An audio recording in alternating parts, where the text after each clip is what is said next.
Hey guys, Haz here at Shield Canine. Today we are going to talk about how to select the best dog for you, your family, and your life situation. There are a couple of really important things that you need to understand when you're selecting a dog or a puppy to integrate into your life and your family. A lot of people make the mistake of assuming that all dogs are interchangeable, that training can make a dog whatever it is that you want that dog to be. And I'm here to tell you today that nothing could be further from the truth.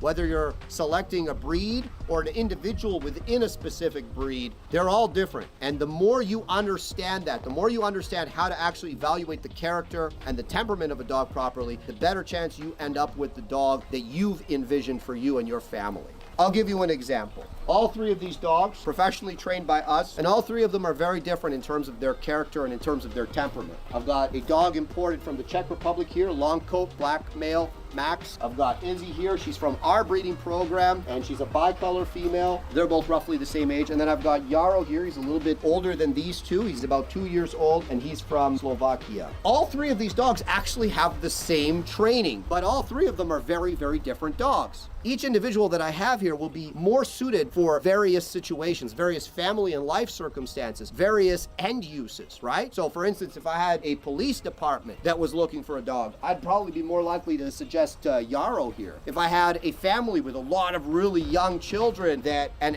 have a very active social life, I'd probably be more inclined to select Max for them. If I have somebody that has a lot of break-ins on their property, more likely to select a dog like Izzy. And that's just a quick example of being a big part of the success that we've had here is being able to talk to individuals that are looking for a dog, look at their life situation, look at their family situation, and select the ideal individual for them. Believe me, I've had a lot of people that have said, hey, I want X dog or I want Y dog because I like how it looks. Then they tell me about what they want in a dog and I say, I'm sorry, that dog's not good for you. And sometimes it's cost me business. At the end of the day, a big part of our success is saying we need to select the best dog for what it is that you're looking for, and they're not all interchangeable. It's so important when you're selecting a dog, not just the breed, but to select a specific individual within the breed that has the genetic character traits that are going to optimize your interaction and your relationship with that dog. Okay guys, so the first trait that we're going to start with is sociability. So sociability is basically the dog's natural inborn response to new social interactions, be it with other animals or with people, okay? And depending on the breed and depending on the breeding of that specific dog, the sociability level of the dog can be high or it can be low. A lot of people assume that this is something that you can change with socialization. It's not. And it's important to understand whether you're dealing with, so for instance, livestock guardians, mastiffs. These are dogs that tend to be lower on the sociability scale because of the original task for which they were bred. Dogs that are higher on the sociability scale, labs, a lot of the hunting breeds, because it's not particularly productive for them to not be social. So they were traditionally bred to be more social. Understanding that sociability is primarily a genetic trait will help you a lot because that's actually probably the biggest thing that people struggle with. So for instance, these three dogs that I have here all have various sociability levels. He's very high on the sociability scale, very social dog. He transitions effortlessly into meeting new people. Izzy on the lower end of the sociability scale, right? She knows me and she likes me a lot. All the people she knows she likes, but new people, she's a little bit hesitant about trusting new people right away. She's got to warm up to you. She's got to know you for a little bit. And then you've got Yarrow here, and Yarrow's kind of more in the middle. He doesn't automatically love new people, but he's much more open to the interaction maybe than Izzy is right off the hop. And that's not a bad thing or a good thing. It totally depends on the situation. So if someone says, I want a dog to guard my compound in the middle of nowhere, and I don't want anyone to come on that compound, well, I'm gonna say, Max is probably not such an ideal dog for you.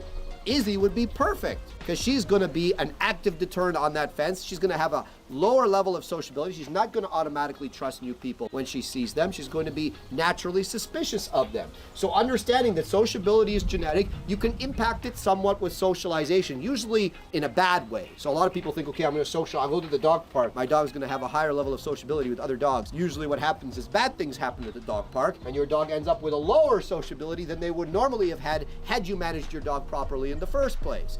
And then you get a lot of people that mistakenly congratulate themselves themselves thinking that their dog is very social because of all the excellent work that they did, when really the dog would have just have been social all along anyways. Okay guys, so the next thing that you have to understand is thresholds. Thresholds is basically the barrier to the reaction that a dog has. And I've divided thresholds into two categories, especially when it comes to what we do, which is selling working dogs, okay? So we've got defense and we've got prey. For instance, for a threshold to be high, it means the dog requires a lot of whatever it is, prey or defense stimulation in order to react. And for a threshold to be low, it means that it doesn't take much to get the dog to react either in defense or in prey. So a dog can have high defense thresholds and low prey thresholds, vice versa, or they can have high in both or low in both. So it's important to understand that thresholds for defense or for prey are really important when it comes to, selecting a dog for your personal situation. For instance, when I'm looking for a dog for competition work, I don't mind if he has low thresholds for prey or even low thresholds for defense.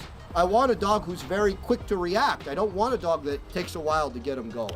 Let's talk about the last thing, drive. It can be high, it can be low. Now, when I speak about drive, I'm talking about prey drive, okay? And that we kind of already talked about it here in terms of the thresholds, but thresholds and the actual drive are, believe it or not, two different things. So for instance, Max, like I said, he has a medium threshold for prey, right? And you gotta do a lot of something to get him going in terms of defense. But he actually has very high prey drive. He has higher prey drive than Izzy, but higher thresholds than Izzy, if that makes sense. It takes more to get him going, but once he's going, there's more in the tank when it comes to prey drive. So what does that mean? It means, well, his grips are a little bit better. If you're looking for a competition dog, maybe you say, okay, well, for me, the grips are really important. So maybe Max is a better candidate. Even though he has higher thresholds, the grip's better. I'm gonna lose less points on the grips, right? If you're looking for a police dog, maybe you say again, I'd rather have the grips. Depends on the department, depends on what they're looking for specifically. So drive can be high or can be low. Now, if you have a dog with high drive, low threshold, and medium to low sociability, now we're in the dangerous territory. That dog shouldn't go to someone that doesn't know what they're doing. I hope I've kind of given you guys something to think about. Now, for those of you saying, I'm getting a puppy, how do I know these things?